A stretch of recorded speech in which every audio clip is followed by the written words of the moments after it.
pour ce troisième TP, vous allez appliquer les opérations qu'on vient de présenter la dernière fois sur une table SAS qui existe déjà. Donc il s'agit de la table classe qui se trouve dans la bibliothèque SAS-Help. De plus, les opérations qu'on vient de présenter, vous allez utiliser length qui vous permet de prendre un préfixe d'une variable nominale, utilisation de where, utilisation de if, then, delete, une observation si la condition est vérifiée.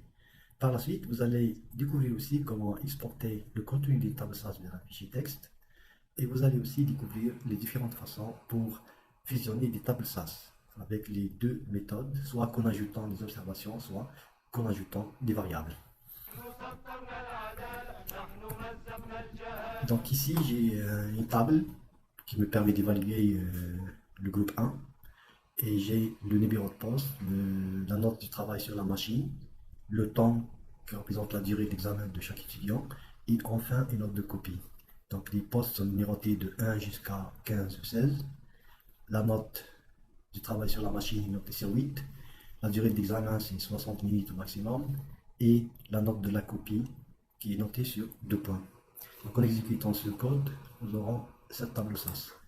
Je vais faire la même chose avec le deuxième groupe. Il y avait 16 étudiants pour ce groupe. Et je vais faire la même chose avec le troisième groupe. J'ai 14 étudiants. Maintenant, si je veux créer une table pour la section, je vais fusionner en ajoutant les observations.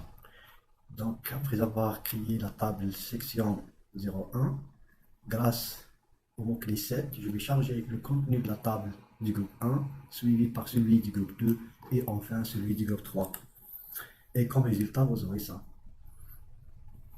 Donc la table de la section 1 et les étudiants du groupe 1 sont ici, puis les étudiants du groupe 2 et enfin les étudiants du groupe 3. Maintenant, si je veux calculer la note de la première section, donc j'ai le code nécessaire qui me permet de créer les différentes tables, mais en réalité, j'ai aucune information sur l'étudiant qui a travaillé sur, par exemple, le poste numéro 3. Et pour cela, je vais servir de la liste de présence que je viens de passer le jour du test. Et par exemple, l'étudiant qui a travaillé sur le poste numéro 3, c'est l'étudiant de le matricule et celui-là. Donc je vais procéder cette fois-ci aux fusions en ajoutant des variables. Donc après avoir exécuté le code précédent, vous aurez une première table pour les matricules et le numéro de poste pour le groupe 1, et ça c'est l'évaluation du travail réalisé au niveau des différents postes. Et pour effectuer cette fusion, vous allez servir du mot-clé merge les deux tables à fusionner selon la variable commune entre les deux, les le numéro de poste. Si je vais exécuter ce code comme ça directement, pendant la fusion, il a rencontré des problèmes. Et comme vous le voyez, il vient d'ajouter le matricule à notre table, mais avec des valeurs manquantes. Ce problème est venu du que les deux tables ne sont pas triées. Donc on voit que cette table-là commence avec 14, etc. Par contre, celle-là est triée. Donc avant d'effectuer l'opération de merge, je devais trier les deux tables selon la variable commune. Et ceci se fait grâce à une procédure nommée sort. Donc je vais appeler cette procédure sur la table qui n'est pas triée. Donc il s'agit de cette table-là. Selon le numéro de poste. Donc après avoir trié cette table, voilà maintenant elle est triée. Je peux maintenant fusionner grâce à merge avec le même code précédent. Je vais merger les deux tables selon le numéro de poste. En exécutant le code, on obtient une table globale pour le groupe numéro 1 et pour chaque étudiant, j'ai la qualité de son travail. Bien sûr, je dois faire la même chose avec le deuxième groupe. Et après avoir trié la table qui n'est pas triée selon le numéro de poste, je vais créer une nouvelle table pour le groupe 2, pour laquelle je vais merger mes deux tables selon toujours le numéro de poste. En exécutant, voilà, la table du groupe 2. Il me reste le groupe 3, je vais faire la même chose. Exécution, j'ai les deux tables, celle-là est triée, celle-là non. Alors, je dois trier la table qui n'est pas triée, et celle-là, selon toujours le numéro de poste. Et puis, je vais créer une nouvelle table G3 en mergeant les deux tables après avoir les triées selon le numéro de poste. Et voilà le résultat obtenu. À ce niveau-là, j'ai la table pour le groupe 1, le groupe 2 ainsi que celle du groupe 3. Logiquement, je dois créer une table pour la section qui contient toutes les informations que j'ai au niveau des différents tables qui sont là. Et cette fois-ci, il s'agit de fusion en ajoutant des observations. Donc je vais créer une table qui sera nommée section 01. Notez bien ici, c'est un tiré de 8. Et cette table sera créée en chargeant le contenu de la table J1 suivi par celui de J2 suivi par celui de J3. En exécutant ce code, voilà le contenu de la table globale. Donc, bien entendu que j'aurai des étudiants du groupe 1, celles du groupe 2 et ainsi de suite. Maintenant, si je veux calculer la note finale pour chaque étudiant, sachant que cette note se calcule en fonction de la note de TD et celle de l'examen, et j'ai aussi une autre table dans laquelle j'ai des points bonus qui sont attribués aux étudiants à travers des participations et des qualités des travaux réalisés. Donc notez bien ici qu'entre les trois tables, il y a une variable commune qui est matricule. C'est celle qui me permet d'identifier qu'il s'agit de quel étudiant. Et bien entendu, pour fusionner et avoir une table globale, vous devez trier les trois tables selon la variable commune qui est matricule. Et une fois terminé, je peux fusionner. Et je vais utiliser par exemple la formule suivante pour le calcul de la note finale. Donc la note finale est une évaluation, plus de l'examen plus les points bonus. Le travail machine, il est noté sur 8 points, je vais le diviser par 2 et maintenant il est exprimé sur 4 points. Pour la note de la copie, il est exprimé sur 2 points, je vais le diviser par 2, il devient sur 1 point. Et puis je vais le multiplier par 3 et comme ça il devient sur 3 points. Donc vous avez 4 points, plus 3 points, 7 points, plus l'examen qui est sur 12, vous avez 19. Et en consultant les points bonus, qui peuvent jouer le rôle de participation réelle des étudiants, vous pouvez remarquer qu'au maximum, il est possible d'avoir 2 points. Le fait d'ajouter directement les points bonus, il est possible d'avoir des notes qui dépassent 20, ce qui n'est pas du tout acceptable. Pour cela, il sera préférable d'utiliser la fonction min, minimum entre 20 et la note du travail machine qui est exprimée sur 4, plus la note de la copie qui est exprimée sur 3, plus la note de l'examen, plus les points bonus. Et comme ça, si la note dépasse 20, la note que je vais attribuer aux étudiants, ça sera 20, qui est un maximum. Maintenant, pour pratiquer les opérations qu'on vient de découvrir la dernière fois, je viens d'écrire le programme suivant. Première des choses, pour créer une bibliothèque permanente, par exemple ici, je vais créer une bibliothèque pour le groupe 5, ou dans ce chemin-là. Donc j'exécute pour avoir cette bibliothèque. Et si tout va bien, notez bien que votre bibliothèque est créée avec succès. Si là, je consulte cette bibliothèque, elle est là, et celle-là. Pour le moment, elle est vide. Le code suivant dans lequel je vais exploiter la sélection if consiste par exemple à créer une nouvelle table qui sera nommée classe F dans ma bibliothèque que je viens de créer précédemment, en chargeant la table classe qui se trouve dans sa self, cette table-là. Elle contient l'information name, sex, age, height and weight. Et bien entendu qui se trouve dans la bibliothèque sans self, à ce niveau-là. Classe, la classe, c'est cette table-là. Donc si je vais exécuter ce code-là en exploitant le if, donc il y aura une nouvelle table qui sera nommée classe F, créée à partir de classe, mais uniquement si la condition sexe égale F est vérifiée. Donc j'exécute ce code, le résultat sera récupéré, si tout va bien, au niveau de la bibliothèque J5lib. Il s'agit de cette table-là. Donc remarquez, il n'y a que des femmes dans la table que je viens de créer.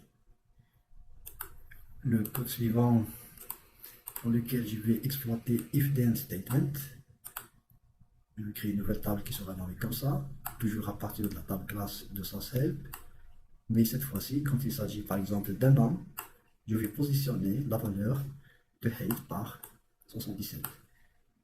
J'exécute ce code et la table qui sera créée, toujours elle est orientée vers la bibliothèque J5lib, et il s'agit de cette table-là. Notez bien, à chaque fois qu'il s'agit d'un homme,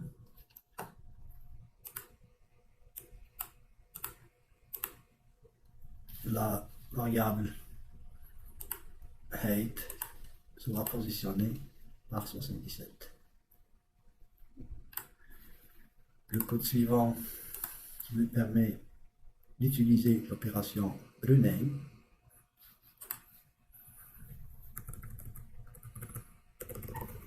Et dans ce code-là, je vais créer une nouvelle table qui sera nommée classe rename à partir de la table de départ classe de SACHELP en changeant le nom de la variable sexe par gender. Exécution. La nouvelle table rename et remarquez la colonne intitulée sexe devient gender. Pour l'opération suivante, c'est l'opération keep qui vous permet de garder un sous-ensemble de variables. Donc ici, je vais créer une nouvelle table qui sera nommée classe en utilisant keep, toujours à partir de notre table classe, en gardant uniquement la variable sexe et age. Donc logiquement, il y aura une nouvelle table constituée uniquement par deux colonnes, les variables que je viens d'indiquer au niveau de keep. Voilà. Bien sûr, j'ai tous les individus. Le code suivant, c'est l'opération complémentaire à keep, il y a drop. Et si je vais supprimer les deux variables que je viens d'utiliser dans keep, j'aurai la table complémentaire de la table précédente, c'est-à-dire une nouvelle table constituée par le reste des variables par rapport à la table précédente.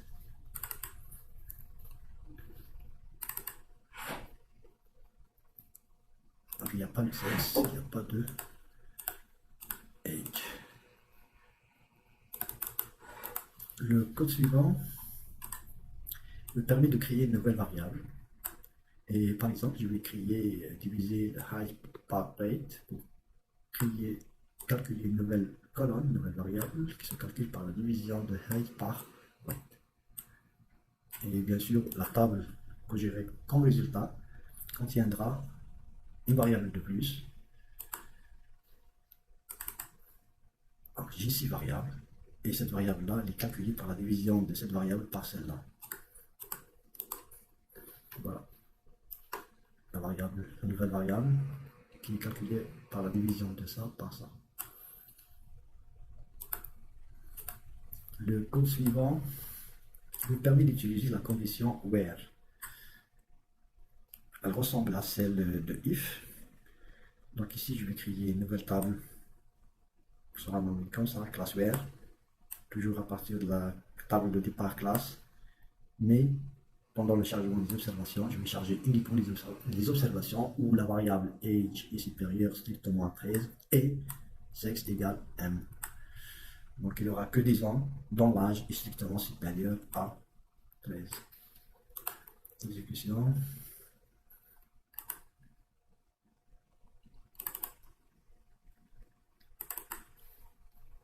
Donc il n'y a que des hommes et dont l'âge est strictement supérieur à 13. Continuons avec les différents codes. Et le code suivant va utiliser link et delete.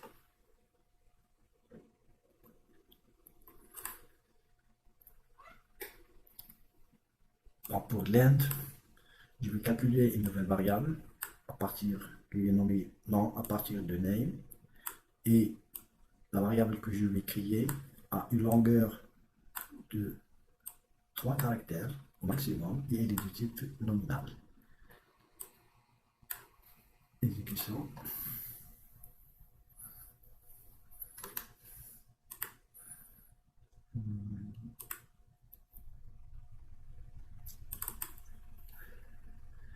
Voilà, une nouvelle variable qui est calculée à partir du name.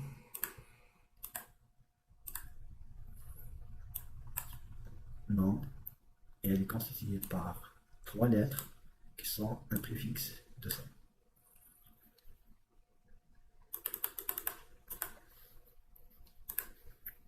Une opération qui ressemble à celle de where, sauf que je vais utiliser if then delete.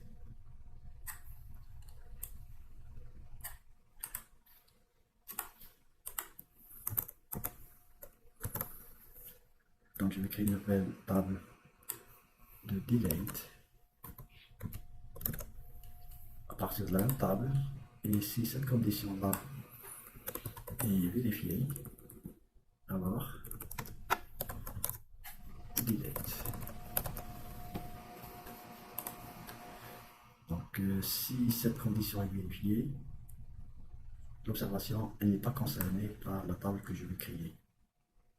Donc je vais charger uniquement les observations pour lesquelles cette condition est fausse. Et cette condition est fausse si l'âge n'est pas strictement supérieur à 13 ou le sexe est différent de M. Donc si j'exécute ça, j'aurai une nouvelle table. Et pour la table, toutes les observations de cette table-là, la condition précédente n'est pas vérifiée. Le code suivant me permet de découvrir comment je vais exporter le contenu d'une table SAS vers un fichier. Et première des choses, c'est de dire dans quel fichier je vais faire l'exportation. Pour cela, vous devez définir le fichier physique de l'exportation à travers file name, par exemple F1, c'est pas un problème, je peux mettre F5. Mais ce qui est important, c'est l'emplacement et le nom physique de mon fichier dans lequel je vais exporter le contenu de ma table SAS. Donc pour dire dans quel emplacement je vais enregistrer ou exporter mon fichier texte, il s'agit du groupe 5, troisième TP. Je peux ajouter un nouveau répertoire et je vais nommer par exemple data export.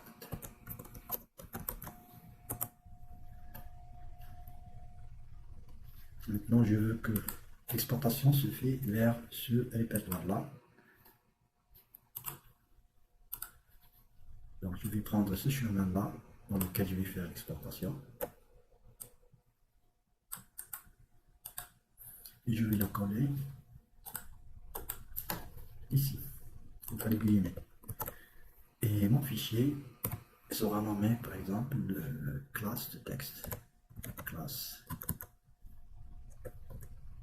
de texte. Et le fichier de type txt, c'est un fichier texte.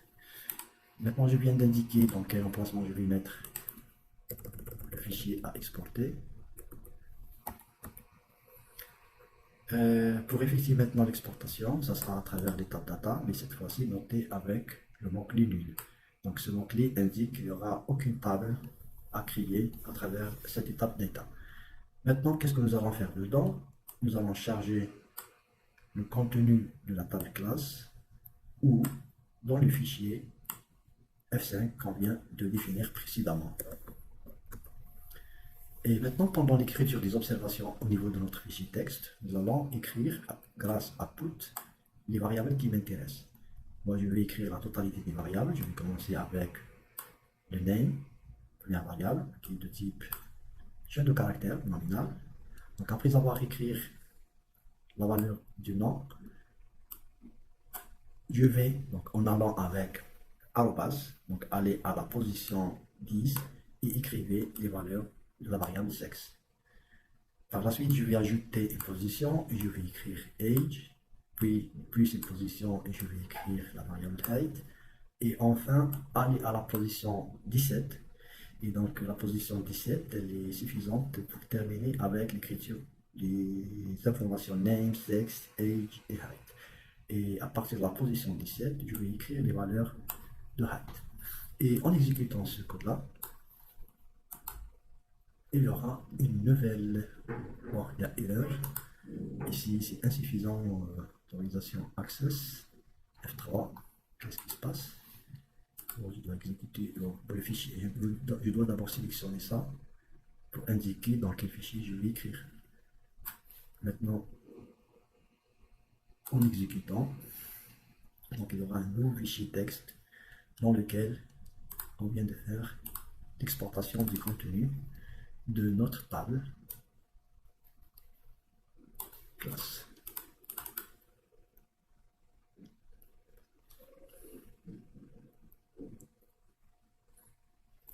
Or, il y a un problème ici, il y a un écrasement des valeurs de la variable height. Donc 17 est insuffisant pour écrire les informations. Donc au lieu de 17, je vais mettre une valeur supérieure, par exemple 20.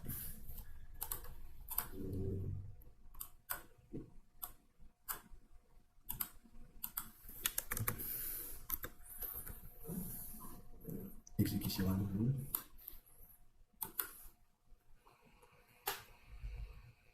Il me dit erreur. Insuffisante d'autorisation. Non, c'est l'erreur précédente. C'est pas ce problème. Et mon fichier texte reste tel qu'il est. Apparemment même 20 est insuffisant pour l'écriture d'autres variables. Je vais mettre 22. Je vais ajouter deux positions. Exécution à nouveau.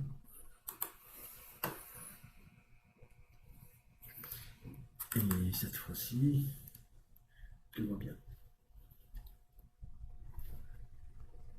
Voilà pour cette séance. Il sera préférable d'appliquer ce qu'on vient de présenter chez vous et il sera noté sous forme de participation.